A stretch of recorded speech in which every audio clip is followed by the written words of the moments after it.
अब हम अनंत स्पर्शी या असमटोट्स के बारे में अध्ययन करते हैं। तो हम इसके लिए पहले अब एक वक्र देखते हैं। वक्र में एक बिंदु हम P देखते हैं। ये बिंदु P धीरे धीरे शून्य की ओर मतलब अनंत की ओर चल रहा है। अनंत की ओर चल रहा है, तो ये P बिंदु हमारा अनंत की ओर चल रहा है। फिर एक इसके रेखा खींचते हैं। ये रेखा P से हमेशा लंबवत दूरी पे रहेगी और ये धीरे धीरे ये शून्य की ओर आकर्षित हो रही है। तो ये जो रेखा होगी वो हमारी क्या होगी? एसिम्प्टोट्स, जिसको हमने ए से डिनोट कर दिया। ये हमारी रेखा जो होगी एसिम्प्टोट्स कहलाएगी। तो अब इसकी रेफरेंस से देख लेते हैं। जब किसी वक्र का कोई बिंदु P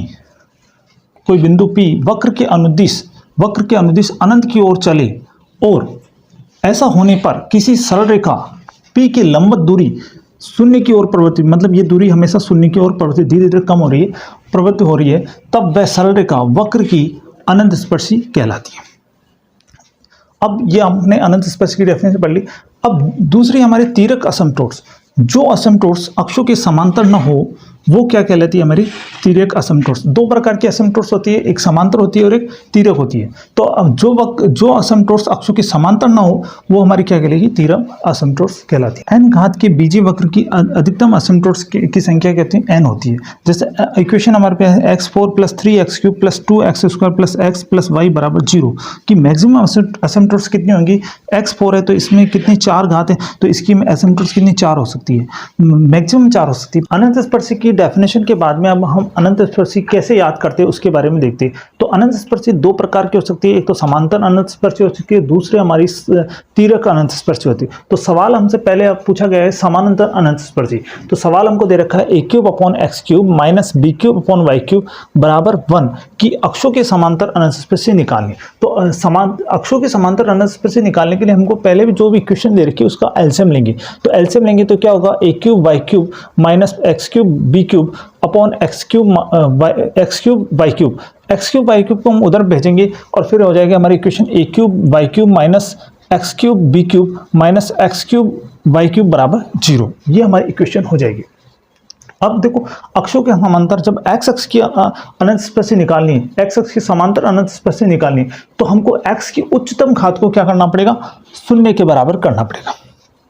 तो सबसे पहले x की उच्चतम घात कहाँ पर? x³ है और यहाँ है, इन दोनों को कॉमन लेंगे तो a³ y³ - x³ b³ + y³ = 0। हमने x³ की उच्चतम घात मतलब x अक्ष के समांतर निकालना है, तो x की उच्चतम घात को हमको शून्य के बराबर करना पड़ेगा। तो हमने कर दिया b³ + y³ = 0, तो y³ बराबर हो जाएगा -b³। तो y बराबर हमारा -b।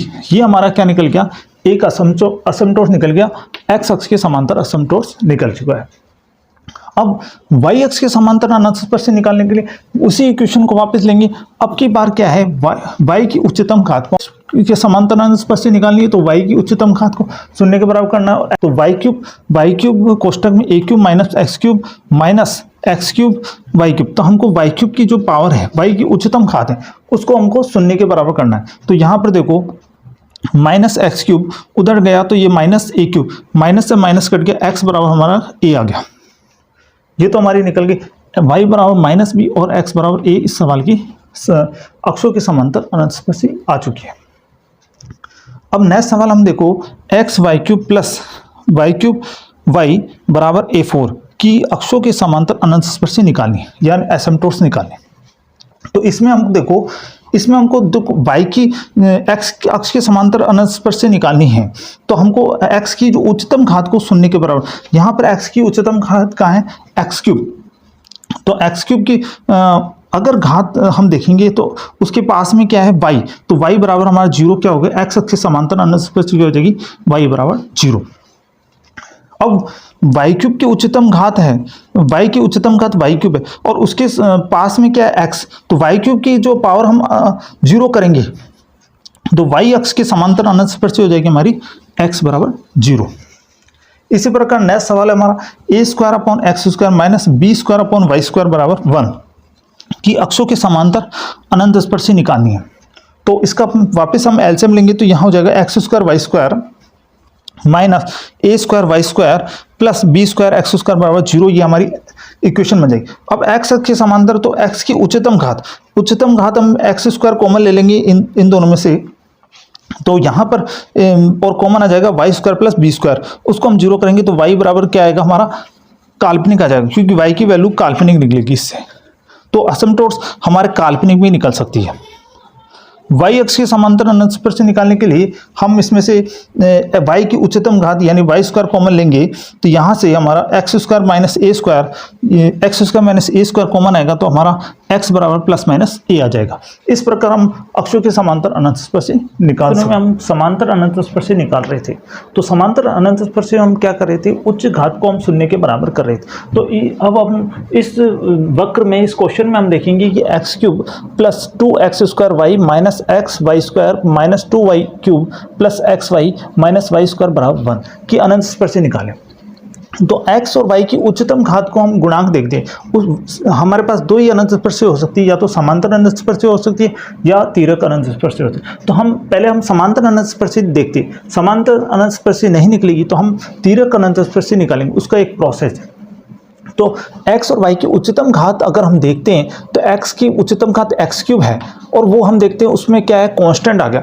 गुणांक अगर कांस्टेंट आ जाता है तो उसकी समांतर अनंत स्पर्श नहीं निकल पाएगी।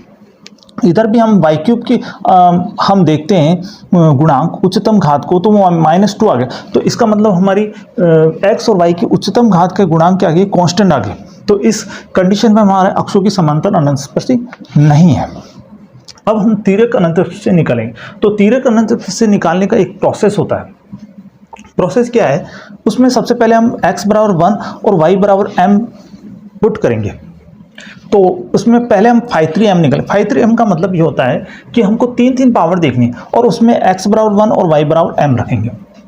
तो x क्यूब है, यहाँ पर भी 3 पावर है, यहाँ पर भी 3 पावर है, और यहाँ पर भी हमारी 3 पावर है। तो पहले हम x बराबर 1 रखेंगे, तो यहाँ x क्यूब में 1 रखेंगे तो 1 प्लस यहाँ हो जाएगा 2m माइनस यहाँ हो जाएगा हमारा m square minus 2m cube. तो ये हमारा फाई 3m बन गया। इसको हम इक्वेशन नंबर फर्स्ट दे दिया। उसके बाद में फाई 2m निकलेंगे। फाई 2m का मतलब होता है हम दो पावर्स को हम दो पावर देखेंगे। तो यहाँ पर 2 पावर है और यहाँ पर भी 2 पावर है। वापिस x बराबर 1 और y बराबर m रखेंगे। तो x बराबर 1 रखेंगे तो यहाँ तो 1 हो जाएगा, और y की जगह हम m रखेंगे तो m हो जाएगा m माइनस m क्यूब। इसको हम इक्वेशन नंबर 2 दे देंगे। यही प्रोसेस हम सारे सवालों में लगाएंगे। फाई 1m का मतलब है एक पावर देखें, एक पावर इक्वेशन में कहीं नहीं है, तो फाई 1m क्या हो जाएगा, हमारा 0 हो जाएगा। फिर हम क्या करेंगे, फाई 3m को 0 के बराबर करेंगे, और m की जितने भी मान आएंगे, अब m क्यूब है तो m की कितने मानेंगे, 3 मानेंगे। तो फाई 3m बराबर हम 0 करेंगे, तो इक्वेशन हमारी 1 plus 2m minus m square minus 2m cube बराबर, और m की वैल्यूज निकलें। तो यहाँ से 1 प्लस 2m, यहाँ से m स्क्वायर को मिलेंगे तो minus m square 1 plus 2m बराबर 0। 1 प्लस 2m हम यहाँ से कॉमन ले लेंगे, तो 1 प्लस 2m और यहाँ हो जाएगा m स्क्वायर माइनस 1 बराबर 0। तो यहाँ से हमारा m की वैल्यू आएगी एक तो -12, और एक m स्क्वायर माइनस 1 से हमारी m बराबर -1 और +1। अब ये हमारी m की वैल्यूज तीनों डिफरेंट है। अगर m की वैल्यूज डिफरेंट नहीं होती तो हम नेक्स्ट सवाल में पढ़ेंगे उससे c की वैल्यू हमारी अलग अलग कैसे निकले। अभी m की वैल्यू तीनों डिफरेंट है, तो c की वैल्यूज हमारी डिफरेंट आराम से निकल जाएंगी। तो c का फॉर्मूला है -52m अपॉन 53-m, ये हमारा c का फॉर्मूला है। तो पहले हम फाई 2m हमारे पास है सवाल में, और फाई 3 डैश भी हम कैसे निकालेंगे, फाई 3m का हम डिफ्रेंशिएशन करना है। तो फाई 3m का डिफ्रेंशिएशन करेंगे तो 1 का 0, 2m का m के रेस्पेक्ट में करेंगे तो यहाँ 2, m स्क्वायर का करेंगे तो -2m, और 2m क्यूब का करेंगे तो -6m क्यूब हो जाएगा। इसको हम इक्वेशन नंबर 4 दे देंगे। अब c का फॉर्मूला है c equal to minus phi 2m की वैल्यू रखेंगे तो m माइनस m स्क्वायर रख देंगे, अपॉन फाई 3-m की वैल्यू रखेंगे, ये वाली वैल्यू रखेंगे 2 minus 2m minus 6m square रखेंगे। अब m की 3 वैल्यूज, तो हमारे c की वैल्यूज भी कितनी आएंगी, 3 आ जाएगी। अगर मान लो c की वैल्यू m की 2 वैल्यू सेम है, तो हमको क्या फॉर्मूला लगाना है वो हम अगले सवाल में पढ़ेंगे। अभी हमको क्या है कि m की 3 वैल्यू हैं तो हमारे c की वैल्यूज अलग अलग आ जाएंगी, और फिर हम y बराबर mx प्लस c रखेंगे तो 3 एसिम्पटोट्स हमारी आ जाएंगे। तो पहले हम m बराबर 1 रखते हैं, m बराबर 1 रखेंगे, c की वैल्यू क्या आएगी, तो m बराबर 1 यहाँ रखना है और हम वैल्यूज निकालेंगे तो c की वैल्यू 0 आ जाएगी। 1 minus 1 upon 2 minus 2m, m की जगह 1 रखेंगे तो 2 आ जाएगा, माइनस 6, इसको हम कैलकुलेट करेंगे तो हमारा कितना आ जाएगा, 0 आ जाएगा। फिर y बराबर mx प्लस c वाला फॉर्मूला लगाएंगे। m की वैल्यू कितनी है, हम पहले m की वैल्यू 1 रखें तो m की वैल्यू 1 रख देंगे, y बराबर 1 इंटू एक्स प्लस c की वैल्यू कितनी है, 0, तो y बराबर क्या आ गया, x आ गया। आगे हम इसी फॉर्मूले में यही हम m की वैल्यू माइनस हाफ रखेंगे तो हमारा उसको कैलकुलेशन करेंगे तो c की वैल्यू क्या आ जाएगी, हमारी हाफ आ जाएगी। वापस हम y बराबर mx प्लस c जो हमारी लाइन का इक्वेशन वो लगाएंगे तो वो आ जाएगा y बराबर m की जगह minus half x plus half, ये आ जाएगी हमारी दूसरी एसिम्पटोट्स। फिर तीसरी एसिम्पटोट्स m बराबर -1, हमारे पास एक और m की वैल्यू है, उसको हम वापस c की वैल्यू में रखेंगे तो c की वैल्यू हमारी अब की बार क्या आ जाएगी, -1। इजीली हम कर सकते हैं इसको। तो y बराबर हमारा क्या आ जाएगा, mx प्लस c, m की वैल्यू वापस -1 रखेंगे और c की वैल्यू -1 रखेंगे तो हमारा आंसर हो जाएगा। अब नेक्स्ट सवाल हम एक और देखते हैं एसिम्पटोट्स का, अनंत स्पर्शी का। हमारा वक्र है x³ plus 3x² y minus 4y³ minus x plus y plus 3 बराबर 0 की अनंत स्पर्शी या एसिम्पटोट्स निकालनी।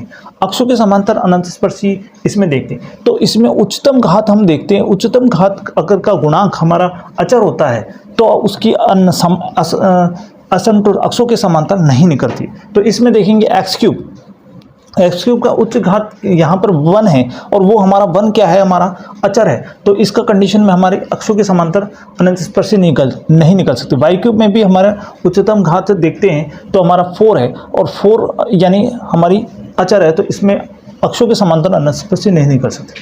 उसके बाद में हम तिर्यक अनंत स्पर्शी निकालेंगे। तो तिर्यक अनंत स्पर्शी निकालने के लिए हम x बराबर 1 और y बराबर m रखते हैं। तो सबसे पहले हम φ3m निकालेंगे। φ3m का लिए हमने पहले भी बताया कि 3 पावर्स देखनी है, जो हमारे 3 पावर्स कहाँ आ रही है, x³ में आ रही है, x² y इसमें भी 3 पावर हो गई और यहाँ पर y³ यहाँ पर भी 3 पावर हो गई, बाकी हमारी 1 पावर है और इसमें 3 पावर है। तो यहाँ पर देखेंगे φ3m हो जाएगा, x की जगह हमको रखना है 1 और y की जगह रखना है हम m, तो 1 प्लस 3 x² की जगह 1 रखेंगे तो 1 का स्क्वायर 1 ही होगा, 3m माइनस 4m³ हो जाएगा। ये तो हमारा हो गया φ3m। आगे हम φ3m को 0 के, हर बार हमको φ3m को ही 0 रखना है, जो भी हमारा φ3m बनेगा उसको हम 0 के बराबर करेंगे। अब φ2m की बात करें, φ2m में हम दो पावर देखेंगे, इसमें कोई भी 2 पावर नहीं है तो φ2m हमारा क्या हो जाएगा, 0 हो जाएगा।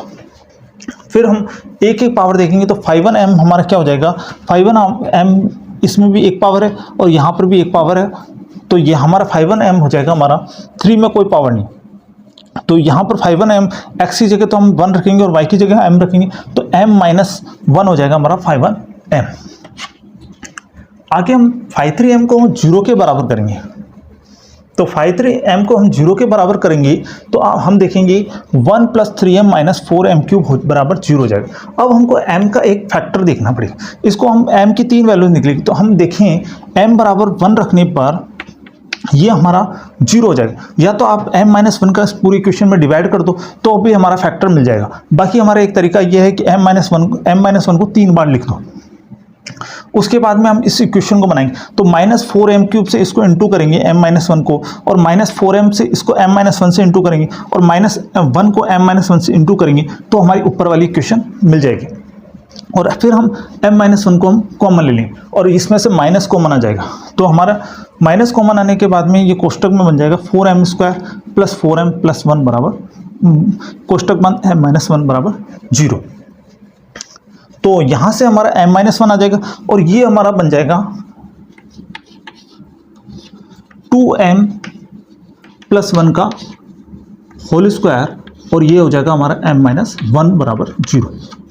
तो m की वैल्यूज़ हमारी कितनी आ जाएंगी, 3 वैल्यू आ जाएगी। एक तो m बराबर 1, m-1 बराबर 0 से m बराबर 1 आ जाएगा और इससे 2 वैल्यू आएंगी हमारी m बराबर -½ और दूसरी आएगी m बराबर -½ पिछले सवाल में हमने बताया था अगर 3 डिफरेंट वैल्यू है तो c की वैल्यूज हमारी कितनी 3 डिफरेंट निकल जाएंगी, लेकिन इसमें हमारी m की वैल्यूज दो सेम आ गई।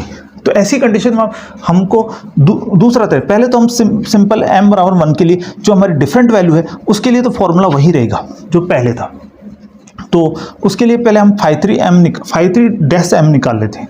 तो फाई थ्री डैश एम हो जाएगा 3 माइनस 4m क्यू का तो 12m स्क्वायर हो जाएगा, माइनस 3m 12m स्क्वायर। सी का वैल्यू होगा माइनस 5/2m अपॉन 5/3 यही फॉर्मूला है। 5/2m की वैल्यू हमारी 0 है, तो 0/3 माइनस 12m स्क्वायर, तो ऊपर 0 है तो नीचे हमारे कुछ भी वैल्यू रखो, m की वैल्यूज कुछ भी रखो, आंसर हमारा c बराबर क्या आएगा, 0 आएगा। फिर वापस y बराबर mx प्लस सी लगाएंगे, तो y बराबर mx प्लस सी लगाएंगे, y बराबर mx प्लस सी लगाएंगे, m की वैल्यू 1 है, 1 रखेंगे और c की वैल्यू हमारी क्या है, 0, तो y बराबर क्या आ जाएगा हमारा x आ जाएगा। तो एक असिम्पटोट से हमारी y बराबर x निकल गए। अब हम जब m बराबर माइनस हाफ रखेंगे, m बराबर माइनस हाफ रखेंगे तो दो असिम्पटोट्स हम हमारे इस वैल्यू से हमारी सेम वैल्यू आएंगी।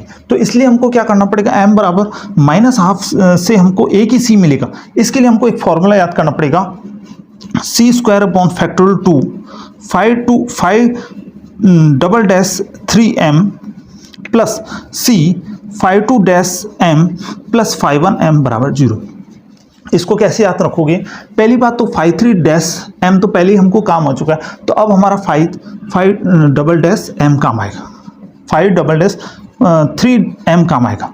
और फिर हमको c की दो वैल्यू चाहिए क्योंकि m की वैल्यू सेम है, तो हमको c स्क्वायर आएगा, c square upon factorial 2 plus c 5/2m आएगा प्लस उसके बाद में 5/1m बराबर 0। इस प्रकार हम एक बार इसको फॉर्मूले लिखेंगे तो हमको याद हो जाएगा। 1/2 c स्क्वायर 5/3m की वैल्यू कहाँ पर है, तो यहाँ पर 5/3 तो है, इसको हम एक बार और डिफ्रेंशिएशन करेंगे तो यहाँ 3 तो हमारा कांस्टेंट 0 हो जाएगा और माइनस 12m स्क्वायर, तो यहाँ पर हमारा जाएगा माइनस 22m। तो 2 को 12 से इंटू करेंगे 22 हो जाएगा, माइनस 24m प्लस 5/1m की वैल्यू है हमारी m-1, तो यहाँ हम m-1 रख देंगे, ये m-1 हमने 5/1m की वैल्यू रख दी बराबर 0। अब हमको पता है कि इससे c की वैल्यू क्या आएगी, तो यहाँ से हम 2 से 2 कैंसिल करेंगे तो यहाँ हो जाएगा माइनस का 12m, और फिर हम इसको कैलकुलेशन करेंगे तो m की वैल्यू हमारी हम माइनस हाफ रखेंगे, m की वैल्यू माइनस हाफ रखेंगे तो c की वैल्यूज हमारी डिफरेंट आ जाएगी, एक तो हाफ आ जाएगी और एक आ जाएगी माइनस हाफ।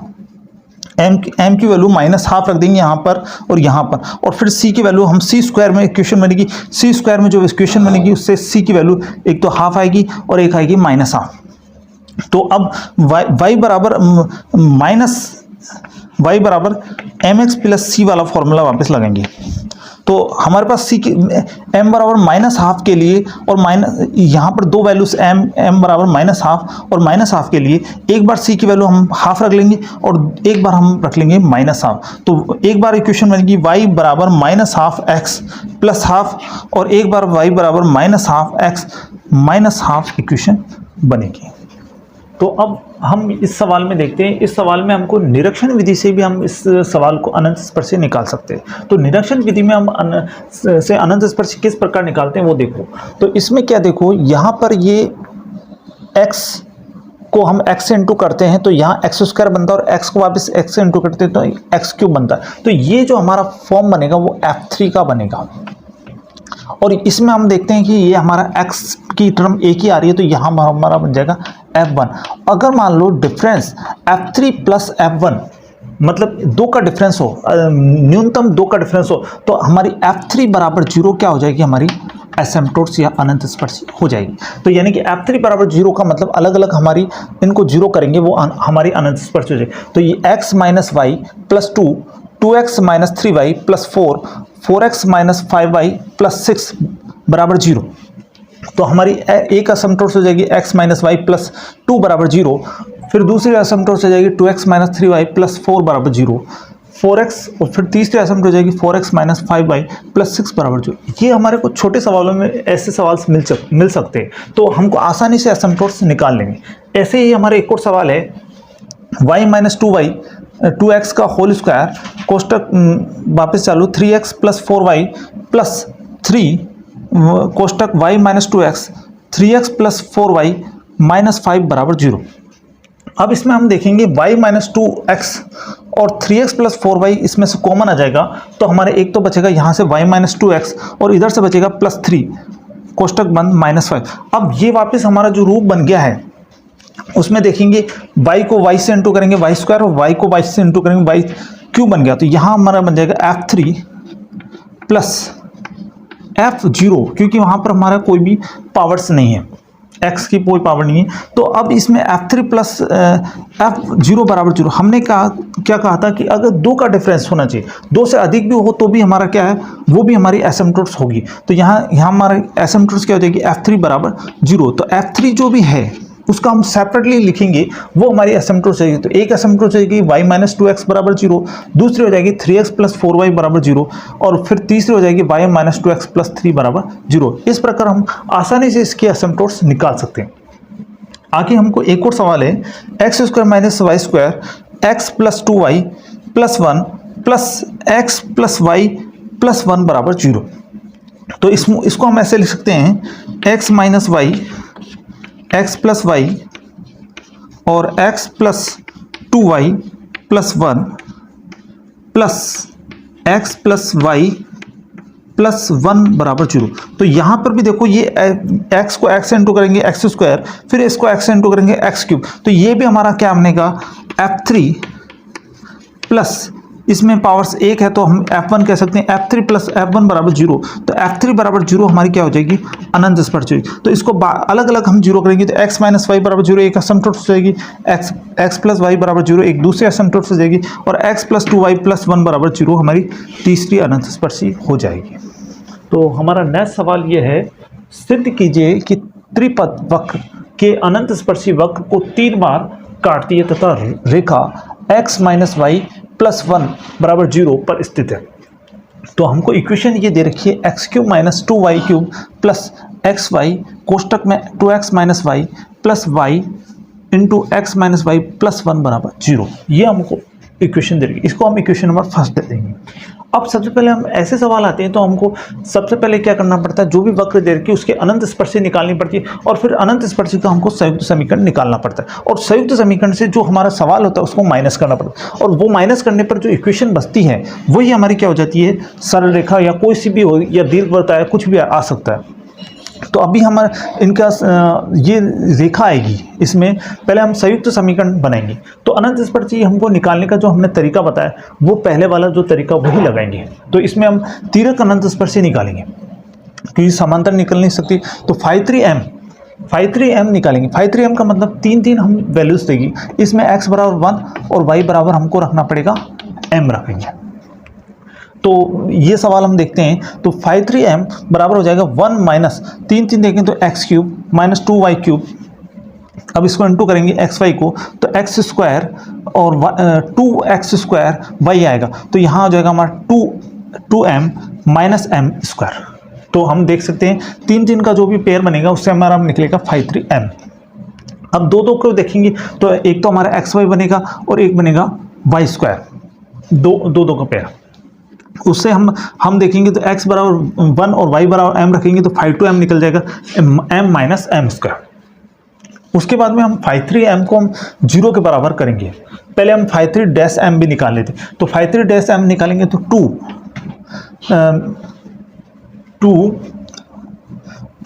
यहाँ पर 2 आ जाएगा 6 माइनस 2m क्यूब। तो माइनस 2m क्यूब से आ जाएगा माइनस 6m स्क्वायर और माइनस m स्क्वायर से माइनस 2m आ जाएगा। तो ये हमारा निकल गया 5,3-m। पहले 5,3m बराबर हम 0 करेंगे, उससे हम m की 3 मान आएंगे। तो पहले हम इस 1 minus 2m cube plus 2m minus m square बराबर 0 रखते हैं। इससे हमारा कॉमन लेंगे तो यहाँ पर देखो 1 और 2m, इसको हम अलग से लिखते हैं 1 plus 2m minus m square, इन दोनों में से कॉमन लेते हैं तो माइनस एम स्क्वायर 1 + 2m बराबर 0। इस प्रकार m की जो हमारी वैल्यूज आएंगी, 3 वैल्यू आएंगी, 1, -1 और -½ तीनों वैल्यू डिफरेंट है, तो c की वैल्यू आसानी से हम इस फॉर्मूले से निकाल सकते हैं। अगर डिफरेंट नहीं होती तो हम दूसरा फॉर्मूला लगाते हैं। तो c बराबर हमारा होगा -52m अपॉन 53-m 53-m। तो अब इसमें 52m की वैल्यू हमारे पास क्या है, m - m स्क्वायर। तो 52m की जगह हम रख देंगे -52m की जगह रख देंगे m - m स्क्वायर अपॉन में 53-m की जगह रखेंगे 2 - 6m स्क्वायर - 2m। अब m बराबर 1 पर हम अब रखेंगे तो c की वैल्यू हमारे यहाँ पर आसानी से आ जाएगी, c की वैल्यू आ जाएगी 0। तो y बराबर क्या हो जाएगा, x, यानी y - x बराबर क्या आ जाएगा, एक असिम्प्टोट आ जाएगी y - x बराबर 0। m बराबर -1 रखेंगे तो यहाँ पर m बराबर -1 रखेंगे तो c की वैल्यू हमारी दूसरी आ जाएगी -1, c की वैल्यू आ जाएगी -1। तो हम y बराबर mx + c से हम निकालेंगे तो y बराबर m की वैल्यू 1 हो जाएगी, -1 हो जाएगी, तो -1 तो दूसरी असिम्प्टोट आ जाएगी हमारी y + x + 1 बराबर 0। ये दूसरी असिम्प्टोट आ गई। उसमें इसी प्रकार m बराबर -½ रखेंगे तो c की वैल्यू भी हमारे क्या जाएगी, -½ तो अब इसमें y बराबर mx + c से रखेंगे तो y बराबर आ जाएगा -½ x -½ तो ये हमारी आ जाएगी 2y + x + 1 बराबर 0। 2 एलसीएम ले लेंगे तो ये हमारी तीसरी असिम्प्टोट्स आ गई। अब हमको क्या करना है, असिम्प्टोट्स का संयुक्त समीकरण निकालेंगे। तो संयुक्त समीकरण का मतलब इन तीनों असिम्प्टोट्स जो आई हैं उनको हम x - y और y - x में हम x - y भी लिख सकते हैं। तो x - y into x + y + 1 तीसरा हो जाएगा 2y + x + 1 बराबर 0। तीनों को हम क्या है, इंटू कर देंगे और संयुक्त समीकरण जो उसको हम इक्वेशन नंबर 2 दे देंगे। इक्वेशन नंबर फर्स्ट और इक्वेशन नंबर 2 को हम माइनस करेंगे, इक्वेशन नंबर 2 और इक्वेशन नंबर 1 को माइनस करेंगे तो इसमें हम देखेंगे ये सारे हमका कैंसिल हो जाएंगे। इसको पहले इंटू कर लेना और इसमें से माइनस कर ले। तो इक्वेशन नंबर 2 में से इक्वेशन नंबर फर्स्ट माइनस करेंगे तो हमारा x - y + 1 बराबर 0 आ जाएगा हमारा, जो कि हमको सवाल में सिद्ध करना है कि वक्र 3 बार काटता है। तो 3 बार काटता है तो इस कंडीशन में हमको काटने का जो फॉर्मूला होता है n कोष्टक में n - 2 ये वाला फॉर्मूला होता है। और n की वैल्यू 3 कैसे होगी, x की पावर 3 है तो n की वैल्यू कितनी हो जाएगी, 3 कोष्टक में 3 - 2 यानी क्या हो जाएगा, 3 में से 2 गया तो 1, 3 × 1 यानी कि कितना हो गया हमारा 3। तो इससे हमको पता चल गया ये फॉर्मूला है अनंत स्पर्शी को कितनी बार काटता है, उसका फॉर्मूला है n कोष्टक में n - 2। तो इस फॉर्मूले को हम लगाएंगे तो हमारा आंसर आ जाएगा 3। तो हमको यही प्रूफ करना है कि 3 बार काटता है। नेक्स्ट सवाल देखते हैं। नेक्स्ट सवाल हमारा क्या कह रहा है, निम्न वक्र की अनंत स्पर्शी याद कीजिए तथा सिद्ध कीजिए कि वक्र दीर्घवृत्त x² + 4y² बराबर 4 के प्रतिच्छेद बिंदु से गुजरता है। तो अब इसमें सबसे पहले हम ये देखते हैं कि इस इक्वेशन की अनंत स्पर्शी कैसे निकालें। तो हम इस अनंत स्पर्शी निकालने के लिए इसका हम फैक्टर करेंगे और फैक्टर करके हम देखेंगे इसकी अनंत स्पर्शी किस प्रकार निकलती है। तो अब हमारे पास इक्वेशन है 4x⁴ + y4 - 17x² y² - 4x कोष्टक में 4y² - x² + 2x² - 2 बराबर 0। अब इसमें हम इसको 4 को अंदर इंटू कर देंगे तो 4x4 - 17x² को इधर लिख लेंगे plus 4x4 - 4x into 4y² - x² plus 2x² - 2 बराबर 0। अब नेक्स्ट स्टेप में क्या करेंगे, इसका हम फैक्टर करेंगे। तो फैक्टर करेंगे तो हमारा फैक्टर बनेगा 4x² - y² और x² - 4y² बनेगा। -4x वैसे वैसे 4y² - x² वैसे वैसे प्लस 2x² - 2 बराबर 0 वैसे x² - 4y² इसमें से कॉमन लिया तो x² - 4y² कॉमन लिया तो अंदर हमारा बनेगा 2।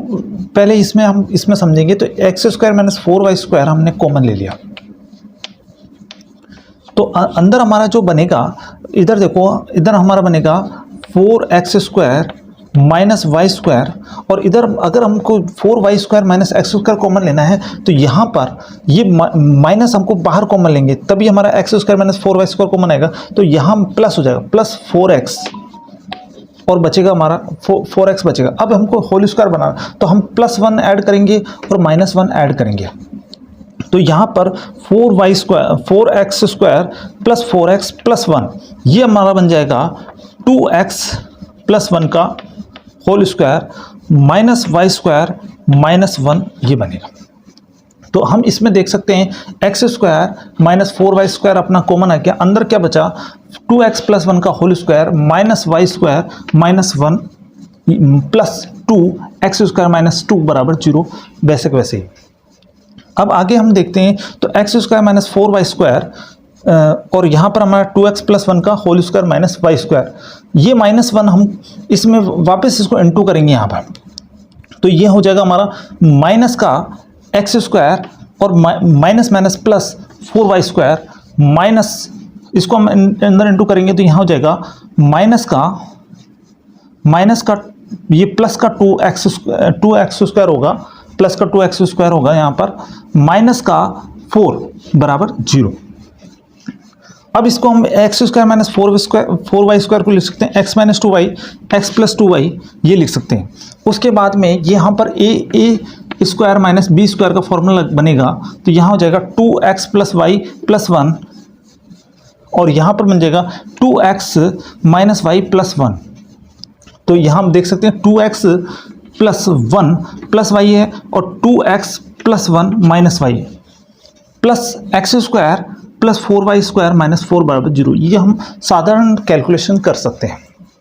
ये हमारा f4 बन गया, x से x इंटू करा, x² x को वापस इंटू किया तो x³ और उसके बाद में x4 बन गया, तो यहाँ हमारा f4 बन गया और इसमें हमारी पावर कितनी 2 f2। अगर हम डिफरेंस देखेंगे तो 4 और 2 में कितना का डिफरेंस है 2 का डिफरेंस है, तो इसका मतलब हमारी f4 बराबर हमारी क्या हो जाएगी 0, हमारी क्या हो जाएगी अनंत स्पर्शी हो जाएगी। तो इनको बारी बारी हम क्या करेंगे 0 के बराबर कर देंगे। तो x माइनस 2y बराबर 0, x प्लस 2y बराबर 0 और 2x प्लस y प्लस 1 बराबर 0 और लास्ट हो जाएगी हमें 2x माइनस y प्लस 1 बराबर 0।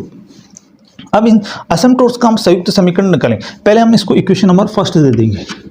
तो असिम्प्टोट्स का संयुक्त समीकरण बनेगा, यहाँ पर संयुक्त समीकरण बनेगा हमारा ये वाला समीकरण बनेगा। तो यहाँ पर हम देखेंगे ये समीकरण बनेगा x minus 2y x plus 2y 2x plus y plus 1 और 2x माइनस y प्लस 1 बराबर 0। इसको हम इक्वेशन नंबर दे देंगे 2 और हम 2 में से इक्वेशन नंबर 1 में से 2 को घटाएंगे तो आप देख रहे हो ये वाली इक्वेशन तो पूरी वैसी की वैसी आई हुई है और यहाँ तक ये कैंसिल हो जाएगा, तो बचेगा हमारा क्या x² प्लस 4y² माइनस 4। तो यहाँ बच गया x² प्लस 4y² बराबर 4, जो कि हमारी पता है ये किसकी इक्वेशन है दीर्घवृत्त की इक्वेशन है। तो हमको यही प्रूव करना था कि x² प्लस 4y² बराबर 4 आएगा।